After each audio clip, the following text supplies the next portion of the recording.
Neoma, Adamma mutters to herself as she watches from a distance. You left us and turned into someone I barely recognise. A part of Adamma hopes Neoma's return will bring the sisters closer.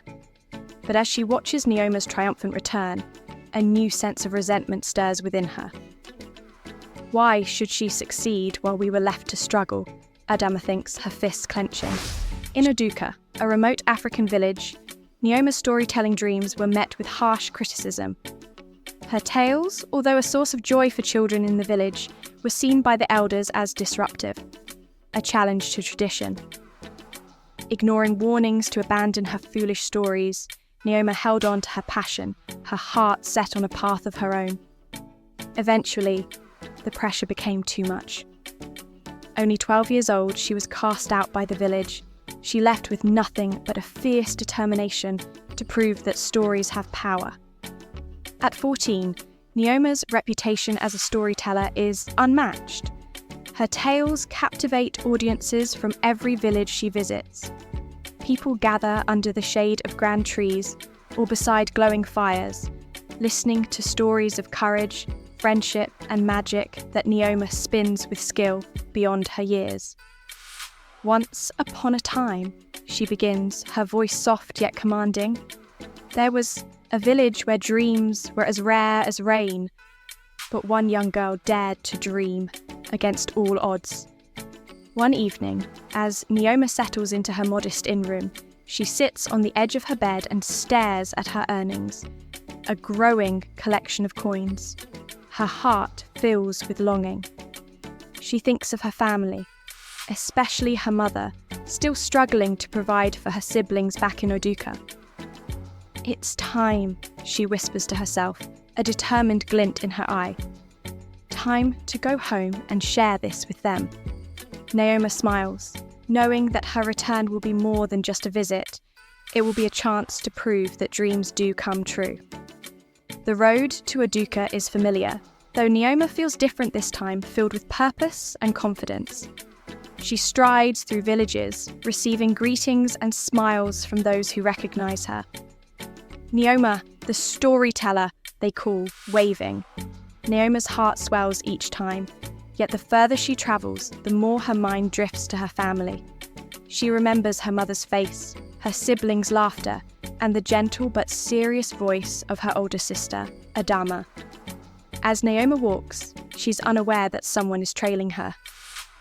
Adamma has been quietly watching Neoma's rise from the background, wrestling with her own mix of pride, concern, and something darker, envy.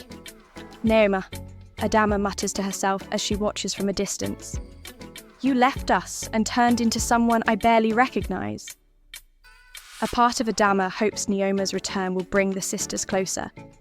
But as she watches Neoma's triumphant return, a new sense of resentment stirs within her. Why should she succeed while we were left to struggle? Adamma thinks, her fists clenching. She shakes her head, knowing these thoughts are unkind, but unable to shake them. As Neoma enters Oduka, the villagers gather around her, their faces filled with awe. Children tug at her cloak, and old friends come forward, their eyes wide as they behold her transformation. Her siblings rush toward her, wrapping their arms around her, laughing and crying all at once. Neoma! Her mother cries, pressing her hand to her chest, her voice trembling. Look at you. You've grown, and so strong. Her mother's eyes shine with pride as Neoma hands her a bundle of gifts. Fabrics, food, coins. I wanted to give back, Mama. To make life easier, Neoma says, her voice soft but steady. Her mother embraces her tightly, but she doesn't miss the shadowy figure standing at a distance, Adamma watching with an unreadable expression. Neoma's heart aches to see her sister so distant. As she looks over her shoulder, Neoma calls, Adamma, come join us! I've missed you! But Adamma's expression darkens. I'm just tired, Neoma. I'll see you later.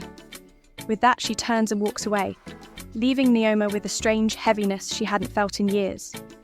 That evening, Neoma gathers her family around a fire and begins telling them of her travels. Her younger siblings listen, their eyes wide with wonder, as Neoma describes the mountains she crossed, the rivers she waded, and the countless faces she met.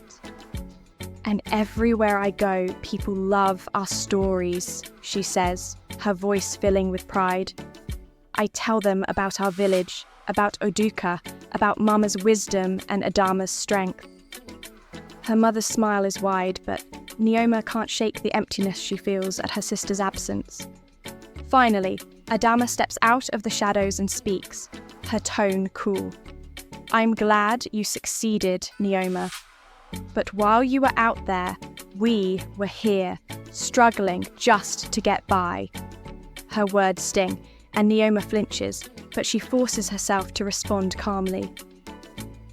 "Adamma, I did this for us, to make life better for everyone."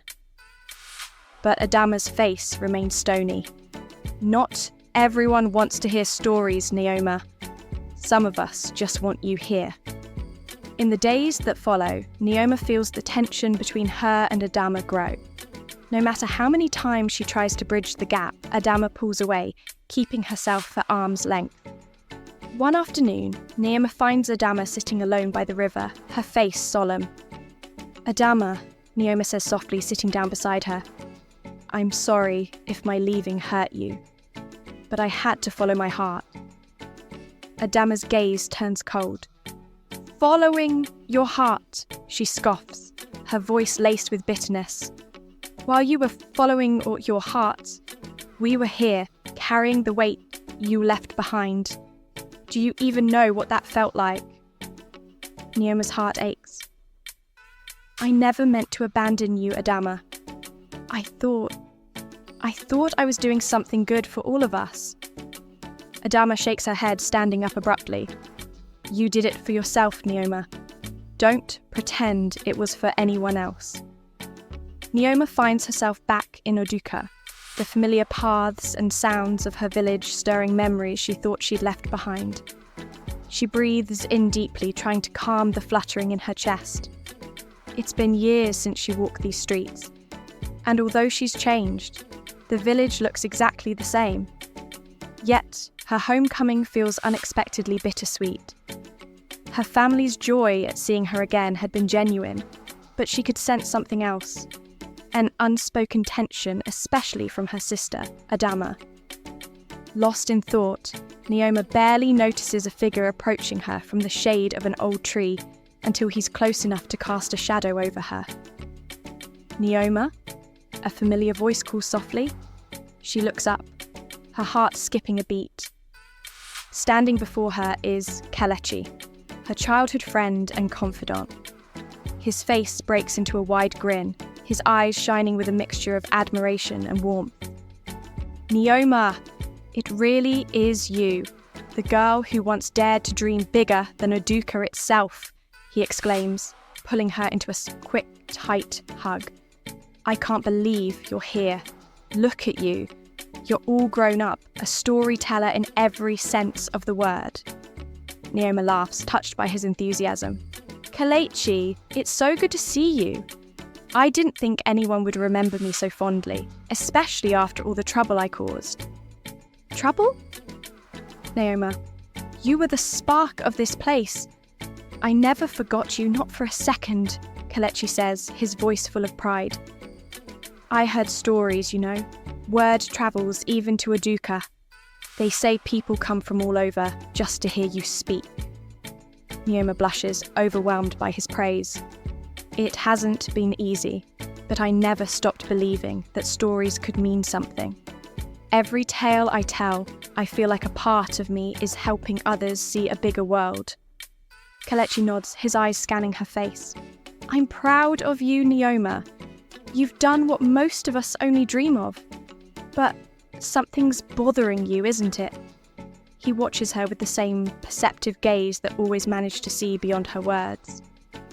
Neoma sighs, her shoulders dropping. "You're right. It's Adamma. She's not happy with me being here. I can feel it." She hesitates, unsure if she should reveal more. But Kelechi's patient silence encourages her to continue. "There's something in her eyes, Kelechi. something almost like envy. I didn't expect that from her, not after everything we've been through. Kelechi nods thoughtfully. Sometimes, the people we love the most are the ones who struggle the hardest to see us grow. They want us to be happy, but there's a part of them that wonders why they couldn't have what we found. Neoma frowned, staring at the ground. I wanted to help them, to show them that my dreams weren't just foolish wishes. I thought they'd be proud. Pride can be tricky, Neoma, Kelechi says gently. Adamma has always looked out for you, hasn't she? Even when you were younger, she was the one telling you to be careful, warning you about disappointments. Neoma nods slowly. Yes, she did. She felt it was her responsibility to guide me, to make sure I didn't get hurt. But that doesn't explain why she would be envious now. She has always been the strong one, the reliable one. Why would she feel threatened by my success? Kelechi takes a deep breath, choosing his words carefully. Think about it from her perspective. You followed a dream that most people would say was impossible. You left this village with nothing but hope, and you made something incredible out of it. For someone who stayed, who kept the traditions, it might feel like a reminder of everything they didn't dare to pursue. Neoma looks at him, her eyes wide with realization. So, you're saying she might see my success as a reflection of her own choices? Kelechi nods. Exactly. It's not that she doesn't love you or isn't happy for you, but watching you succeed might be making her question her own life, her own dreams that she might have set aside for the good of the family or the village. A wave of understanding washes over Neoma. She realizes that her sister's envy isn't about malice or resentment. It's about unspoken regrets, paths not taken, dreams left behind. Kelechi, she says softly, her voice filled with gratitude. I think I understand now. Adamma isn't angry with me. She's angry with herself, maybe even sad. She's watched me live out a dream that she might have once had. Kelechi places a reassuring hand on her shoulder. Exactly, Neoma. And maybe, just maybe, your return can give her hope. Show her that it's never too late to find her own happiness. Your success doesn't have to make her feel small. It can inspire her. Neoma smiles, a sense of peace filling her heart. Thank you, Kelechi. You've always had a way of helping me see things clearly. I think I know what I need to do now. Kelechi grins, his face lighting up. Good. Go to her, Neoma. Speak from your heart as you do with your stories. Let her know that your success doesn't mean she has to feel any less. As Neoma embraces her friend, she feels a renewed sense of purpose. She understands now that her journey back to Oduka isn't just about sharing her success. It's about healing the wounds her departure may have left behind. With Kelechi's wisdom and her own courage, she's ready to face Adamma with compassion and an open heart. Days pass, and the tension between Neoma and Adamma grows heavier, casting a shadow over Neoma's once joyful return. Their exchanges are brief and stiff, both sisters feeling the strain of words left unspoken. One evening, after a quiet family meal, Neoma finds Adamma standing outside, staring out into the distance. The air between them is charged, both sisters knowing that the silence can't last much longer. Taking a deep breath, Neoma steps forward, determined to clear the air. Adamma, she says softly yet firmly, we need to talk. I can feel there's something you haven't said. Please, just tell me what's on your mind. Adamma turns slowly, her eyes filled with a complex mix of sadness and anger. What's on my mind, Neoma? She repeats, her voice trembling slightly. You left us, Neoma. You left us to chase your dreams, while we stayed here, struggling every day. Do you even understand what that felt like? Neoma feels the sting of her sister's words, but she doesn't look away. Adamma, I never meant to hurt you. I thought that by leaving, I could do something good for all of us. I wanted to come back with something that would make life easier for you, for Mama, for everyone. Adamma's eyes flash with bitterness. You wanted to help? Then why did it feel like you just wanted to escape? While you were out there, telling stories and earning praise, we were here, carrying on without you. And now you come back with gifts and coins, as if that could make up for your absence. Neoma's voice breaks slightly as she responds, Adamma, I did it for us. I thought you'd be proud of me. Proud? Adamma scoffs, crossing her arms. You don't understand, Neoma. I had dreams too. Dreams I gave up so that I could stay and take care of things here. And now you come back expecting us to just celebrate you? The weight of Adamma's pain presses down on Neoma, and she realizes just how much her sister has sacrificed. Adamma, she whispers, her voice thick with emotion. I'm so sorry. I didn't see the cost of my dreams for you. Please, tell me how I can make it right. But Adamma shakes her head, her gaze distant. I don't know if you can, Neoma. Some things, some wounds, don't heal that easily. That night, Neoma lies awake, replaying her conversation with Adamma over and over. Her sister's words echo in her mind, each one a painful reminder of the sacrifices her family had made in her absence.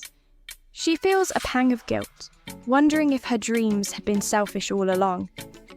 As dawn breaks, Neoma finds herself wandering to the river, seeking solace in its gentle flow. She sits by the water's edge, staring at her reflection, her heart heavy. Did I make a mistake? She whispers, her voice barely audible over the sound of the rushing water. Was I wrong to leave? The familiar voice of her mother interrupts her thoughts. Neoma? Her mother approaches slowly, sitting down beside her. I heard what happened last night. I know things have been hard between you and Adamma since you returned. Neoma nods, unable to hide the sadness in her eyes. Mama, I thought I was doing something good by following my dreams. But now I wonder if I was just being selfish. Her mother places a gentle hand on her shoulder. Neoma, following your dreams was never wrong. You have a gift, a rare one. But sometimes, even when we chase something good, we can unintentionally leave others behind. Adamma stayed because she felt it was her duty. She didn't want you to bear the weight alone. She wanted to protect you, even if it meant giving up her own dreams. Neoma's eyes fill with tears. I never wanted to hurt her, Mama. I thought I was helping. I thought I could make her proud. Her mother smiles softly, brushing a tear from Neoma's cheek. Sometimes, Neoma, the greatest gift we can give is simply to listen. Go to her. Show her you understand the sacrifices she made for you. Sometimes healing begins with acknowledgement. Neoma nods, a newfound determination filling her heart. She knows what she must do. Later that day, Neoma finds Adamma sitting alone weaving a basket. The tension between them is still thick, but Neoma feels a renewed sense of purpose. She approaches quietly, taking a deep breath before speaking. Adamma, she says softly, can we talk? Adamma looks up, her face wary. What is it, Neoma? I thought we already said everything there was to say. Neoma shakes her head, her voice filled with emotion. No, Adamma, I don't think I truly understood before. I've been so focused on my own dreams, my own journey, that I didn't see the sacrifices you made for me. You stayed behind, shouldering the burden I left behind. You gave up so much for me. For a moment, Adamma's expression softens, but the bitterness quickly returns. It's not that simple,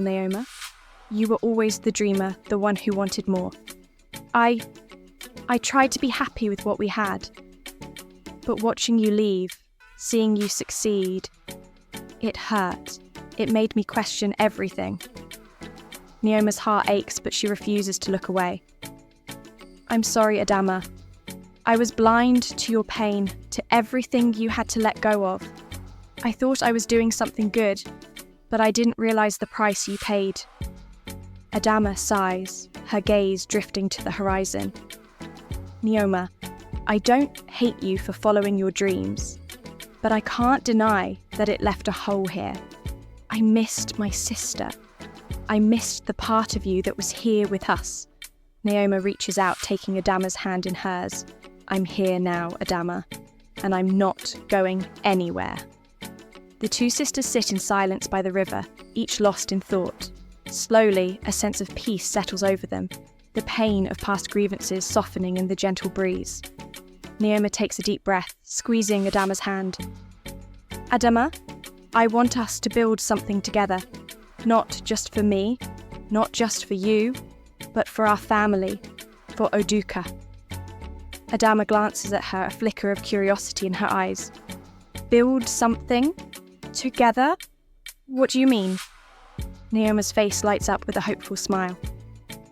We both have dreams, Adamma. You sacrificed yours to stay here, to support Mama and our family. But what if we could create something that honours both of our dreams? We could bring more stories to Oduka, create a place where people can come and share their tales, a place that belongs to all of us.